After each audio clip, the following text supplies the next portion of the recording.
Buongiorno signora Comune di Ponte di Piave, sono il sindaco, mi scusi se la disturbo.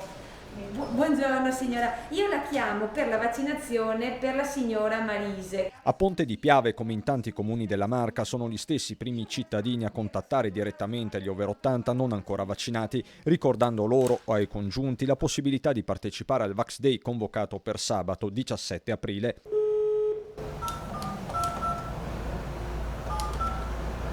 Un ultimo colpo di reni per coprire la fascia più debole della popolazione, quella finora maggiormente interessata dal Covid. All'appello mancano ancora alcune migliaia di persone. Stiamo parlando sicuramente, per quanto riguarda Ponte di Piave, di un circa un 190 persone, mentre per quanto riguarda la Marca invece parliamo di più di 4.000 persone, come chiaramente il direttore generale ci ha inviato con tutti gli elenchi. La task force vede su tutto il territorio provinciale l'azione combinata di ULSS, volontari casa per casa, servizi sociali, polizia locale, sindaci. Dove non ci sono risposte immediate alle lettere, arriva la telefonata. Stiamo telefonando ad uno queste persone, avendo i contatti che chiaramente ci ha fornito l'azienda sanitaria con gli elenchi. In questa maniera riusciamo ad andare in maniera capillare, uno a uno, davvero ad aver schedato il perché Mario Rossi non ci sarà sicuramente per la vaccinazione, oppure sarà presente per la vaccinazione. In azione a Treviso ci sono i servizi sociali del comune, con l'assessore Gloria Tessarolo che ha attivato una battente campagna di informazione, mentre a Vittorio Veneto